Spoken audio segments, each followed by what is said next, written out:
This is a unboxing of a Skywatcher FlexTube 200p telescope. This is a Dobsonian. I've already set up the stand for it, the base. This is Skywatcher FlexTube 250p. That's 10-inch, the size of the parabolic mirror of this. And I've already set up that. That's part of the furniture as if. But this one is the actual telescope, the optical tube. The thing about this tube that made me order one was that it's a Dobsonian, but at the same time, because it is quite compact, you can practically fold it, and if we reduce to the size that you can see here is around 80 centimeter, and it has 2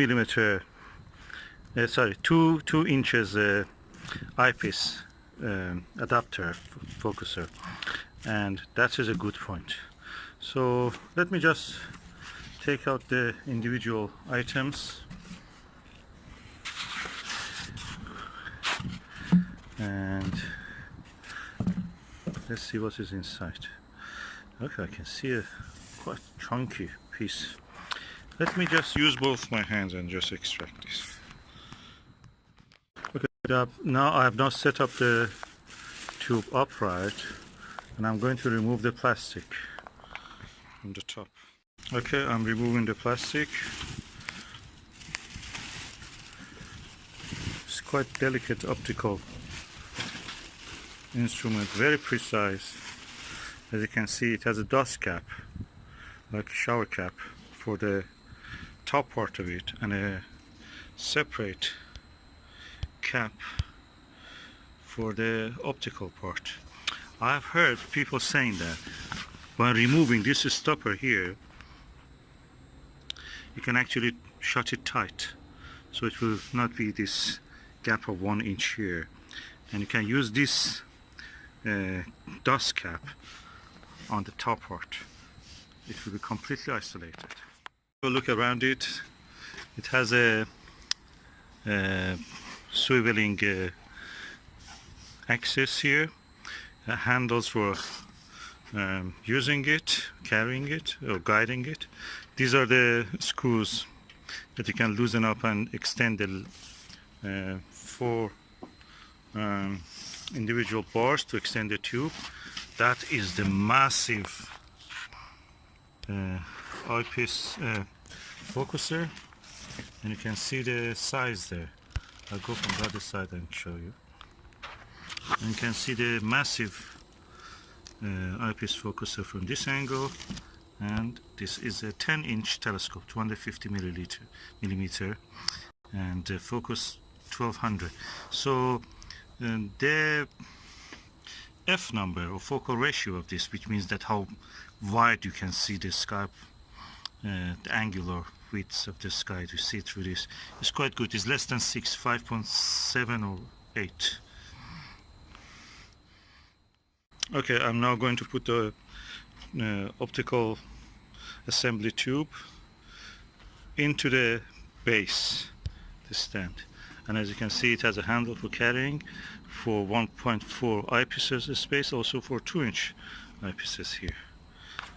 So let's do it now. Oh, that was easier than what I thought. You must try it with a German equatorial mount to know what I mean, how easy it is. Those are difficult. Okay, this is the eyepiece holder. Look at it, how chunky it is. I have got this eyepiece for that. 3 very good eyepieces, good quality, top-notch, max vision ones. And I'm going now to extend the tube and probably have a look into the mirror. Now, as you can see, I've extended tube, and this is the full length of the telescope. I can say this is around 150 or 40, and how easy it is to maneuver it around. So you can make it up to the lowest point, which is, and it stays the way that it is. You can extend it almost horizontal, yeah. And if you want to go the opposite way, it doesn't go that way. What you will do, you turn the base, and again there is a handle here. You will turn it like that. And now let us see the actual optical assembly tube. That's the cap, dust cap. And this is the beautiful mirror and this lovely telescope.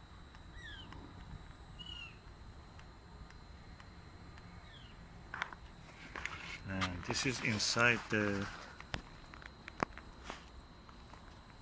diagonal mirror, and that's the cap you can see. Now let me remove the cap. That's the first light. Hallelujah. Isn't it beautiful? This is the best, most portable Dobsonian you can ever see. It's amazing.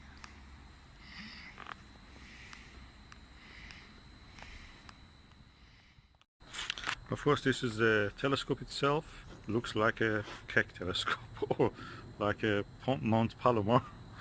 And that's a giant mirror. And this is the instruction manual,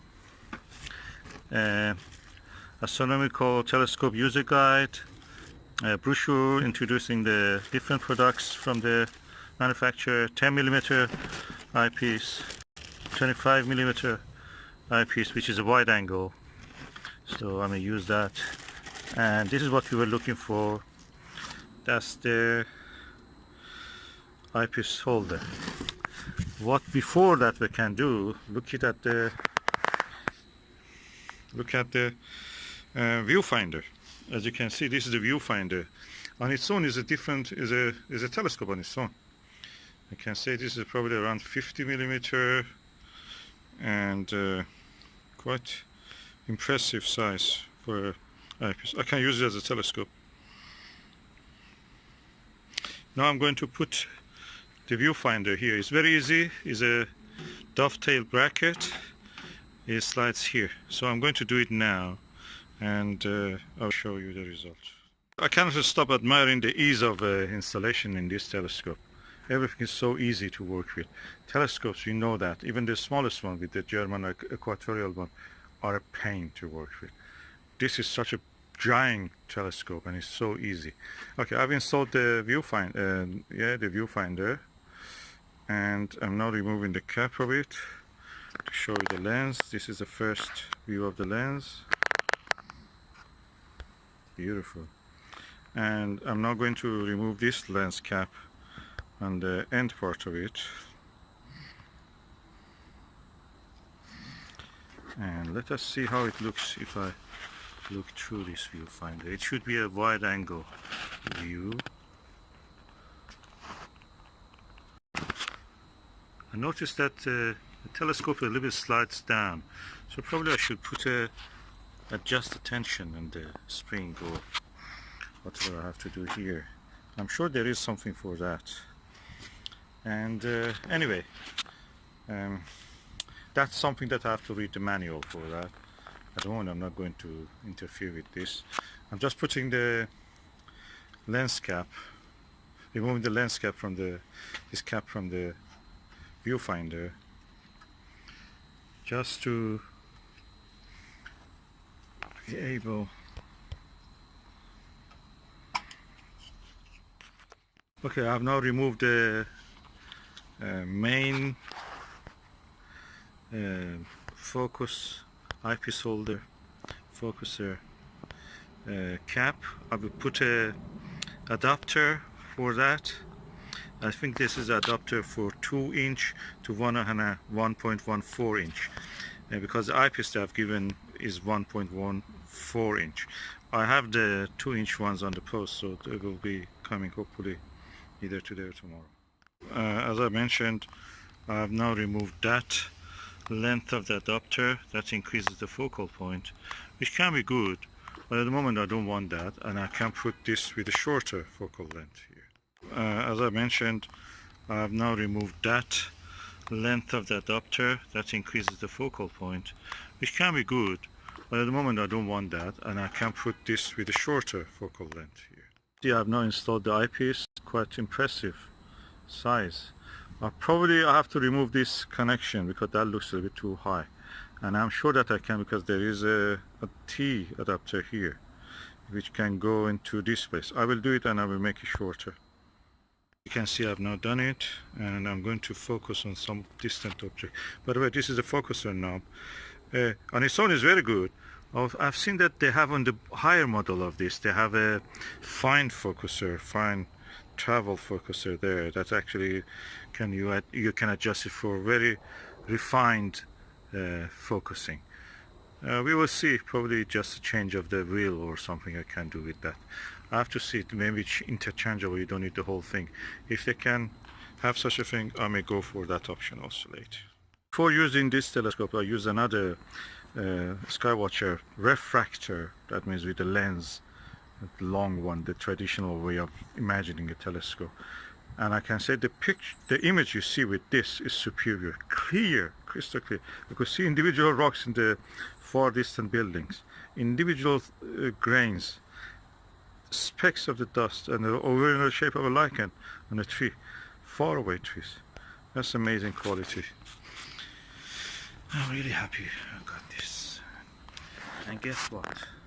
This was not bought new. It was bought new 2018 July, but I bought it as a second hand, and for a really bargain price of $350 from auction site. That's amazing.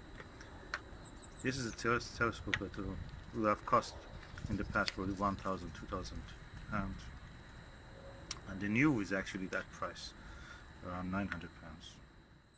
And in the step I can just dismantle it now. I've put all the lens cap. Now I collapse the telescope back. Okay, I already have put the telescope down. Now put the cap on it. The cap is back, and now remove the viewfinder. Telescope is just in two pieces, mount and the optical tube. And the optical tube now goes to the box.